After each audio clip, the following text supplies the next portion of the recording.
अगर होती तो राम की यात्रा पर पत्थर नहीं लगते। अगर होती तो आपके महाराष्ट्र में ही पालघर के संतों के ऊपर पत्थर नहीं फेंकते। अगर होती तो हम राम की चर्चा करने वाले व्यक्ति को जगह जगह नोटिस नहीं मिलते। अगर यही बात होती तो हमारे खिलाफ FIR नहीं होती। अगर होती तो हम एक ऐसे धर्मगुरु हैं जिन्हें अपने ही राष्ट्र में कथा करने के लिए अनुमतियां प्राप्त नहीं होती। तो राष्ट्र घोषित होने वाला है।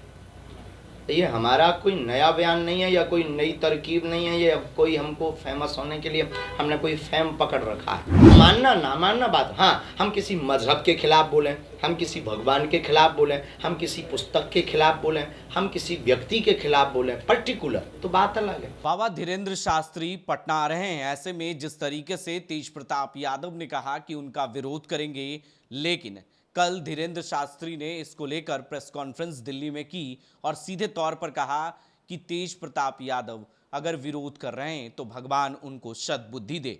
वहीं उन्होंने हिंदू राष्ट्र पर सीधे तौर पर कहा कि हिंदू राष्ट्र घोषित होना चाहिए, हिंदू राष्ट्र भी देश बनना चाहिए। लेकिन सीधे तौर पर उन्होंने ये कहा कि अगर हिंदू राष्ट्र होता तो राम के मंदिरों पर पत्थर नहीं चलते, राम के भक्तों पर पत्थर नहीं चलते, साधु संतों पर पत्थर नहीं चलते। मैं किसी धर्म को भगाने के लिए हिंदू राष्ट्र की बात नहीं कर रहा, बल्कि सभी धर्म, सभी जाति, सभी लोग यहाँ पूरे देश में रहेंगे। बल्कि हिंदू राष्ट्र से भगवान पर, राम पर पत्थर नहीं चलेंगे, जो साधु संत हैं उन पे पत्थर नहीं चलेंगे। तेज प्रताप यादव पर उन्होंने इशारों इशारों में कहा कि सभी भगवान के भक्त हैं, जो विरोध कर रहे हैं उनको भी भगवान बुद्धि दे। क्या कुछ कह रहे हैं धीरेन्द्र शास्त्री प्रेस कॉन्फ्रेंस के दौरान? उन्होंने कई बातें खुलकर कहा है धर्मों को लेकर और सीधे तौर पर कहा कि मैं किसी भी धर्म का विरोध नहीं कर रहा हूं, मैं सनातन धर्म को एक साथ लाने की बात कर रहा हूं, हिंदू धर्म को लाने की बात कर रहा हूं। हिंदू धर्म में सभी जाति के लोग एक साथ आएंगे जब हिंदू राष्ट्र घोषित हो जाएगा। मैं किसी को, चाहे वो क्रिश्चियन धर्म के हो या मुसलमान धर्म के हो या ईसाई धर्म के हो या किसी भी धर्म और के लोग हो, उन्हें जाने की ज़रूरत नहीं है। अगर हिंदू राष्ट्र घोषित हो जाएगा तो ऐसे पत्थर नहीं चलेंगे। क्या कुछ कह रहे हैं धीरेन्द्र शास्त्री, पहले वो आप सुने। भगवान की इच्छा, हनुमान जी की इच्छा पर हम चलते हैं, बालाजी की जैसी इच्छा होगी वैसा होगा। हिंदू राष्ट्र पर जो बयान आप देते आए तो हिंदू राष्ट्र होना चाहिए, क्या जिस तरह की स्थिति बन रही है हिंदू राष्ट्र घोषित होने वाला है। ये हमारा कोई नया बयान नहीं है या कोई नई तरकीब नहीं है। ये कोई हमको फेमस होने के लिए हमने कोई फेम पकड़ रखा है। हमने तो महाराष्ट्र के ही वीर और महाराष्ट्र की ही धरोहर और समूचे भारतवर्ष की शान छत्रपति वीर शिवाजी महाराज का जो हिंदवी राज्य की स्थापना का संकल्प था, उस संकल्प को दोहराया है।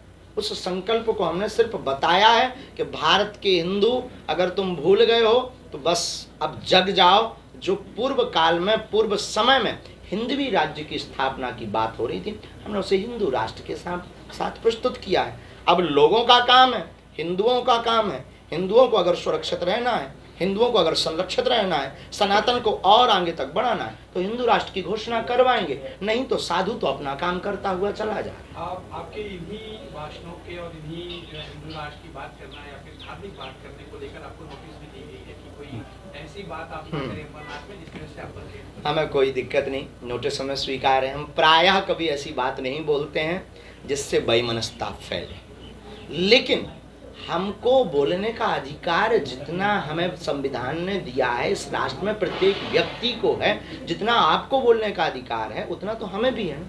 तो हम अपनी बात रख सकते हैं ना। मानना ना मानना बात, हाँ हम किसी मजहब के खिलाफ बोलें, हम किसी भगवान के खिलाफ बोलें, हम किसी पुस्तक के खिलाफ बोलें, हम किसी व्यक्ति के खिलाफ बोलें पर्टिकुलर, तो बात अलग है।